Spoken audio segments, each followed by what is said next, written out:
Да не должиме, 10:30 часот е, да отвориме во Римјаните 1 глава.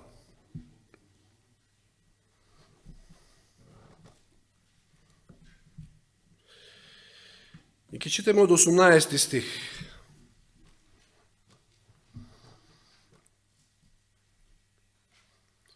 Зашто Божиот гнев се открива од небото на секоја безбожност и неправда на луѓето, кои со неправдата ја задржуваат вистината. Забележувате на што се открива Божиот гнев, над што? Од небото на секоја безбожност, што значи што? Живот без Бога, можеме да кажеме. Римјаните 1:18. Еве ќе опрочитам повторно. Зашто Божиот гнев се открива од небото на секоја безбожност и неправда на луѓето, кои со неправдата ја задржуваат вистината. Луѓето денес сакаат да живеат и од секојаш било тоа, но посебно во ова посебно време, сакаат да живеат без Бога и неправедно, затоа што праведно живее оној кој што твори правда, а неправедно е се останато. Оној кој што не сака да ја твори правдата, односно тие со својата неправда ја задржуваат вистината. Видите, Господ има свој народ, ние сме повикани, еве завршивме во пулката со налогот да одиме и да ја носиме вистината, но ѓаволот има многу повеќе свој народ кој што сака да ја задржи вистината. Затоа што луѓето сакаат да живеат во неправда. Така сакаат, така избираат, а не дека не се осведочени за Бога. Што ни вели Јован 1:9? Вистинската светлина, која го осветлува секој човек. Се мисли тука на Исуса, нели, во контекстот? Која го осветлува секој човек. Секој човек е осветлен од оваа светлина на оваа земја. Доаѓаше, вели, во светот. Јован 12:46 вели, јас светлината, Исус вели за себе, јас светлината, дојдов во светот, та ни еден кој верува во мене да не остане во темнина.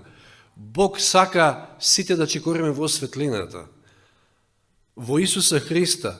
Меѓутоа, не секој го сака тоа, односно, во Јован 3 глава, познатите стихови од 17 до 20, што ни се вели? Зашто Бог не го испрати својот син, значи Господ ја испрати светлината преку својот син, зашто? Не за да му суди на светот, туку за да светот се спаси. Затоа Исус е нашиот спасител, нели? Кој верува во него, не му се суди, а кој не верува веќе е осуден, зашто не поверува во името на единородниот Божи син. И сега внимавајте, 19 стих, судот се состои во ова. Светлината дојде во светот, а луѓето ја засакаат темнината повеќе од светлината, зашто делата им беа зли, затоа што сакат да живеат во неправда.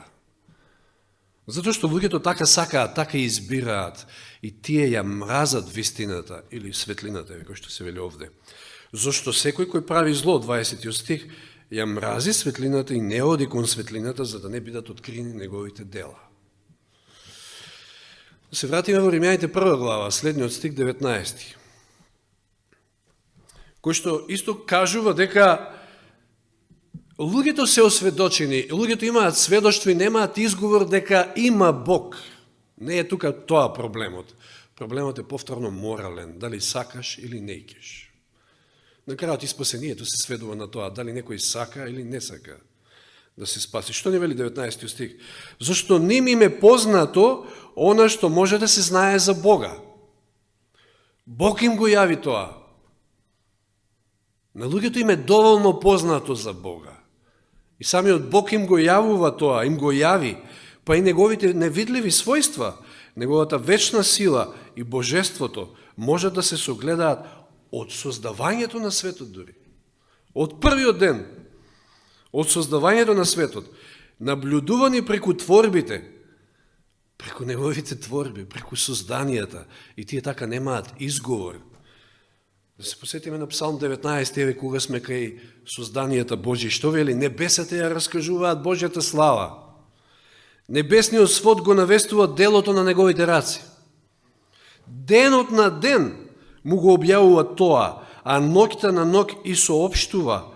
Нема говорни јазик, каде не ќе се чуе нивниот глас. Нивната вест се шири по целата земја и нивните зборови до крајот на вселената. Самите небеса, самите созданија Божји сведочат за постоењето на Бог. Така да нема никој изговор. И сега 21 стих вели зашто, во Римјаните, нели, прва глава, зашто иако го познаа Бога, не го прославија како Бог, ниту покажаа благодарност. Еве го проблемот денеска со луѓето во овој свет. Го познаваат Бога, го познаа Бога преку неговите дела. На било кој начин тие се осведочени, меѓутоа избираат да не го прослават Бога, не сакаат да го прослават Бога, ниту пак покажуваат благодарност. А од првиот ден на нашето постоење до ден денес за се, можеме само на Бога да му бидеме благодарни, на некој друг. Вели 22 стих, зборувајќи дека се мудри, односно него дочите 21-иот, вели, туку станаа суетни, значи не само што не го прославија Бога и не сакаат да му бидат благодарни, туку станаа суетни во своите мисли и нивното неразумно срце се помрачи. Во таа желба да живеат во темнина и срцата им потонаа во темнина.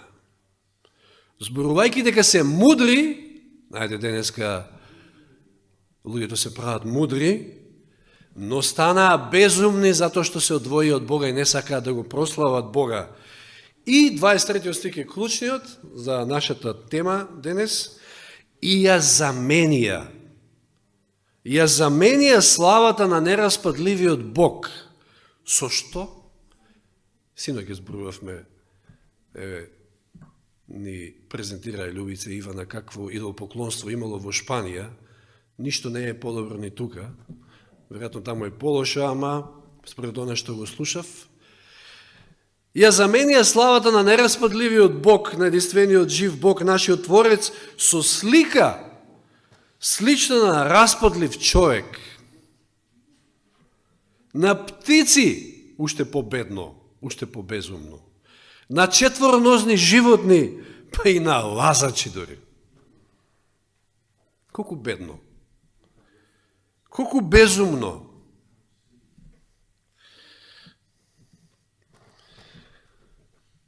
Тоа е кога зборуваме за светот. Меѓутоа, може ли вакво нешто да ни се случи нам? Да ја замениме Божјата слава со... Може ли христијанинот да има идоли во својот живот?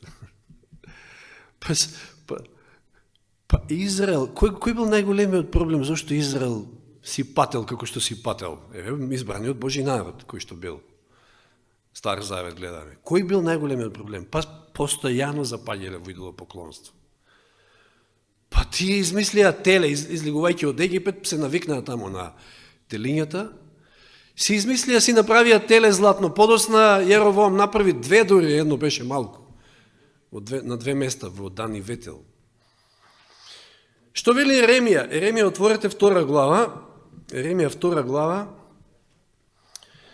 11 и 12 стих, ке читам. Еремија 2 глава, 11 и 12. И видите што вели Бог, се обреќа до Божиот народ, до својот народ и вели, дали некој народ ги менуваше боговите, кои што нели тие нели се ни богови. Меѓутоа си имаат свој бог, што и да е, нека е теле, нека е крава, не знам што и да е, ама тоа е нивниот бог, точка. Ама тие не го менуваат својот бог, а мојот народ ја замени својата слава за оние што не помагаат.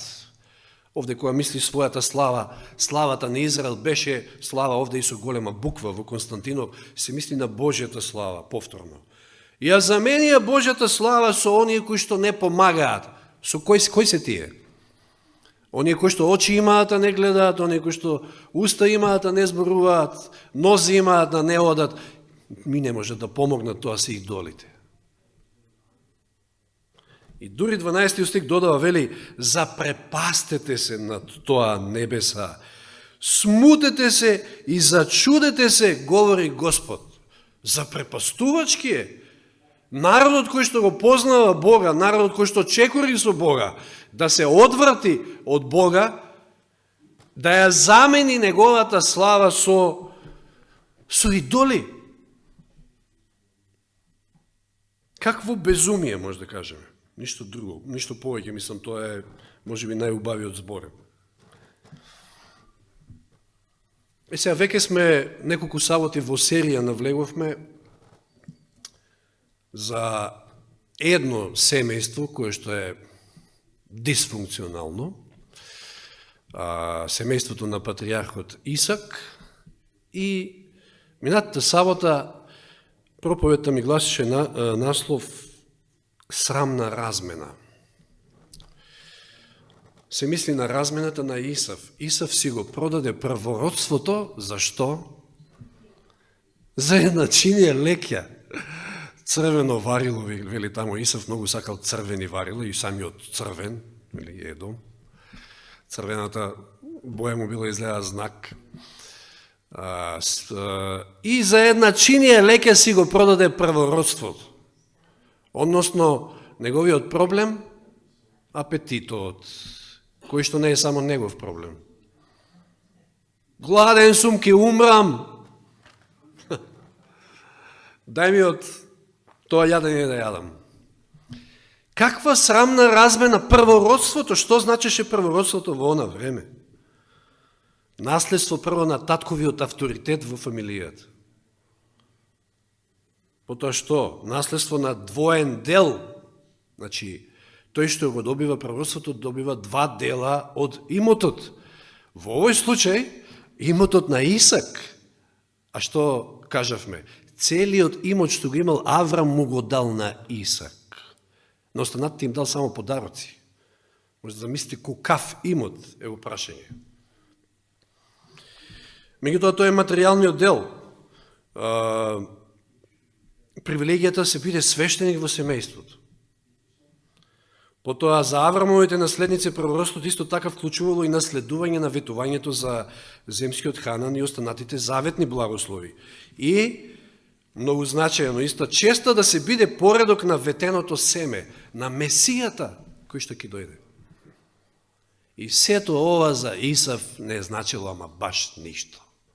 За една чинија леќа си го продаде првородството. А Јаков, се сеќавате, Јаков цело време се занимаваше со тоа како да го надмудри, како да го начека, за да му го грабне првородството. Како што кажав минатиот пат, многу добар шахист би бил Јаков, затоа што, знаете, шахист, човек шахист, неколку потези пред време знае, ги планира, вака, така. Јаков цело време тоа го правеше. Толку беше обземен со таа мисла, откако, нели, разбра од својата мајка дека тој треба да го добие првородството. И видовме, нели, поделено семејство, таткото со едниот син, мајката на друга страна со другиот син и борба за тоа кој ќе го добие првородството. Овој не го интересира, повеќе материјалниот дел, да, духовниот апсолутно не, скитник, скита по шумите, така да кажам, по ловџија, а овој другиот со лага ќе го добие благословот. И се случи што се случи. Во семејството на еден Исак, Елен Вајд на многу места вели, за еден краток момент на овоземно задоволство, што и да е тоа, можеме така лесно да си го продадеме спасението. Исав не е единствениот, он е пример, вели, на сите тие кои што, нели, живеат за да јадат и така натаму, да уживаат во овој свет и не ги интересира ништо духовно, ама паднал за еден краток момент на телесно задоволство, на кое што можеме ние многу лесно да паднеме и паѓаме. И да го изгубиме спасението. Замислите си, браќи и сестри, Кога станува збор за спасението, па дури и да се 50 години, 50 години има, така ми се погодило, така ми биле звездите, нели што велат луѓето, или коцките ми се погодили, 50 години уживам во овој живот. Имам пари, имам се, значи, супер ми е, се оди како што треба, 50 години, 60, 70 години. Што се 50 години во споредба со вечноста? Ништо. Ништо, ситница. 5 минути. Не знам дали ќе ги споредим и со 5 минути, воопшто. Спасението е најважно, џабе е се друго. И сега, да се свртиме сега на таа страна. Што Господ направи за да не спаси? Ако ние сме во состојба, срамно е, значи, стварно, за да си го размениме спасението за некое кратко задоволство, ајде да видиме сега Господ што направи за тоа спасение. Бог го даде својот единороден син, највредното. А Исус го даде својот живот. Се откажа од престолот, се симна од небото, дојде на оваа земја, стана како еден од нас, слуга и до самиот крст, до смрт на крстот. Зошто? За да ние се спасиме. На крстот се случи една друга размена, ама многу поинаква од овие што ги зборувавме до сега. Господ умре за да ние живееме. Или, ајде да не зборувам јас, еве ги зборовите на Елен Вајт во еден од моите најомилени цитати. Во Копнежот на вековите на 25-та страна оригинал, ако се сеќавате една вечер сабота, кога ви го прикажував оној мој цртеж задржан во англиската Библија, на другата страна, оваа претходната страна е запишен овој цитат на англиски, па цртежот на другата страна и испод цртежот е Исаија 53 глава, кој стих беше таму, не се сеќавам сега. Но еве го цитатот. Еве таа размена што ја направи Исус на крстот. Ова е величествено. Ако не сакате ваков Бог, ја не знам каков, би посакале некоја слика, како можете да ја замените Божјата слава со нешто што е слика или кип на животно, на човек, на што и да е, нека е Мајка Богородица, која што е исто така многу славена и на овие простори. Со Христа се постапувало онака како што заслужуваме ние. Минатата поука ни беше за тоа како се постапуваше со Христа. Што претрпе Христос за нас. Меѓутоа, со Христа се постапуваше онака како што заслужуваме ние. Ние така заслужуваме. За со нас да се постапува онака како што заслужува Тој. Видите што направи Исус за нас, за секого од нас. Тој бил осуден поради нашите гревови, во кои што немал ни трошка удел, јас ќе кажам. Ова трошка јас го додадов. Ни трошка удел. А беше осуден заради тие наши гревови, за ние да можеме да бидеме оправдани со неговата праведност, во која што ние немаме трошка удел. Каква размена.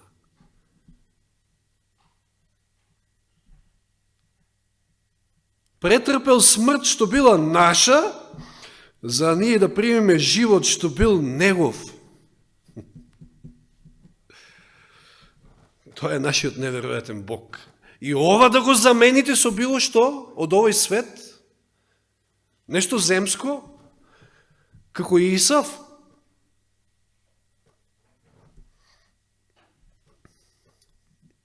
Знаете ли дека во Патриарси и пророци стои тоа дека кога ќе се сретнат, знаете, Јаков што поминал, мислам тоа е веќе следно што ќе проучуваме од следната сабота, откако стигнавме баш до леќата всушност, и тоа ми беше и она што ме поттикна за оваа тема за Света вечера.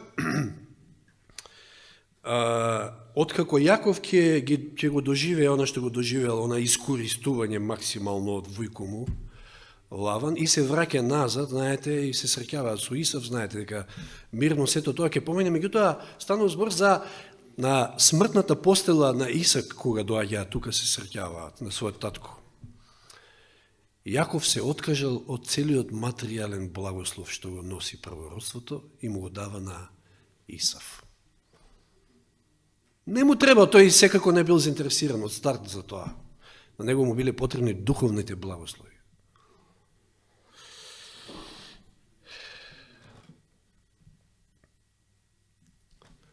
Ништо што е материјално не може да го однесеме од оваа земја и безумно ќе биде на крајот ако што и да е материјално или било какви задоволства, кажав, на оваа земја ако се тие кои што ќе ни бидат пречка за да го добиеме спасението. Стварно поголемо безумие нема. И леве преку стихови онаа размена што е направил Исус. 2 Коринќаните 5:21, познати се овие стихови. 2 Коринќаните 5:21, вчера не беше утрески стих, 2 Коринќаните 5:20, ако се сеќавате, ова е следниот, 21 стих, вели: оној кој не знаеше за грев, Бог го направи грев за нас, за да станеме Божја правда во него. Истите зборови што Елен Вајд ги кажува преку стиховите. Или Галатјаните 3:13. Христос не откупи од проклетството на законот откако стана проклетство за нас. Тој стана проклетство за нас. Затоа што нели проклет е секој оној кој што виси на дрво, како што додава во остатокот од стихот Павле. Или еве да се подсетиме на Гециманија, исто од минатата поука, местото каде што Исус се бореше во онаа агонија, местото каде што всушност одлучи, претходно беше донесен одлуката од сета вечност, меѓутоа ова беше клучниот момент кога му беше претешко и му вели на Отецот, му се моли и дури 3 пати, овие другите спијат, мака си немаат, му вели: Господе, ако е можно да ме одмине оваа чаша, ама клучниот збор и момент е не како што јас сакам, или не моја волја, туку како што ти сакаш, односно како што е твоја волјата. Ако е можно, нека ме одмине оваа чаша. За која чаша зборува Исус? Чашата на Божиот гнев. Така и почнавме. Божиот гнев се открива над кого? Над оние кои што се безбожни, оние кои што со својата неправда ја задржуваат вистината. Тие и ки си ја добијат таа чаша ако не се покајат. Но Исус ја испи таа чаша место нас, за да ние не ја пиеме. Гледате ли таа размена? Што мислеле Јаков и Јован? Што мислела нивната мајка кога барала незините синови, едниот одлево, другиот одесно во Божито царство од Исуса да бидат? Исус вели: вие не знаете што барате. Вие ли ќе ја пиете чашата што јас ќе ја пием? Или Петар немал поим што прави кога го извадил мечот, му го отсекол увото на Малх. Знаете како Исус ќе му го исцели после тоа. И што му вели Исус на Петар? Стави го мечот во ножницата, за да не ја пијам чашата што ми ја даде татко, мој татко. Исус донесе одлука да ја испие таа чаша. И ја испи таа чаша место нас, за да над нас, за да ние не го почувствуваме Божиот гнев, а тоа е страшно. Тој ја испи таа чаша место нас. Спасението нема цена, драги браќи и сестри. Видите што направи Исус за нас, за нашето спасение. Тоа е безценето. Затоа ако Исав она што го направи беше срамна размена, си ги продаде духовните благослови за едно кратко телесно задоволство, оваа размена е безценета размена, што Исус ја направи на крстот. Колку е мизерно да си го продадеме спасението за било што на оваа земја. Еве да спомнеме во контекст на она што го имал како слабост Исав, а и мнозина од нас. Всушност сите ние може би имаме проблем со апетитот. Тоа е страшен проблем. Филипјаните 3 глава 18 и 19. После на ручекот ќе се видиме. Повторно.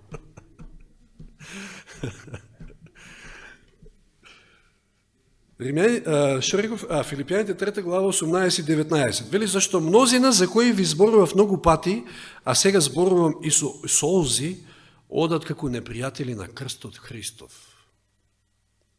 Кои се тие за кои што зборува овде Павле во Филипјаните, кои што се непријатели на Христовиот крст? Она мука, тоа е клучниот момент кај што Исус ја направил на размена безценета за сметка на нас, за наше спасение. Вели, нивниот крај е погибел, нивниот Бог е стомакот, нивната слава е во нивниот срам, тие мислат само на земното. Исав, тоа е Исав. Исав мислеше само на земното, не го интересираше ништо небесно, ништо духовно. Таквите се непријатели на Христовиот крст, па нормално. Самиот, мислам, логички е, затоа што Христовиот крст подразбира само откажување, воздржаност. Минатиот пат спомнав, сега пак ќе кажам, ѓаволот дури и преку апетитот, дури, да, и тоа мноштво на луѓе заробил на овој свет. Ѓаволот тоа сака, да контролира. А Бог од друга страна не е тој кој што сака да контролира, не. Тој е почитува слободната волја и ти вика, еви ти го Духот Свети, ако го примиш Духот Свети, ќе имаш и само контрола. Тоа е многу поразлично од ова на другото. Тоа е оно што ни треба.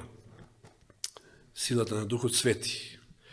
И еве уште неколку стиха од Римјаните, 8 глава, 5, 6, 7, 8, зашто кои се по телото мислат за телото, додека оние по духот мислат за нештата на духот. Бидејќи мудрувањето на телото е смрт, а мудрувањето на духот живот и мир. Зашто мудрувањето на телото е непријателство против Бога. Бидејќи не му се покорува на Божиот закон, ниту пак може. И оние кои што се по телото не можат да му угодат на Бога.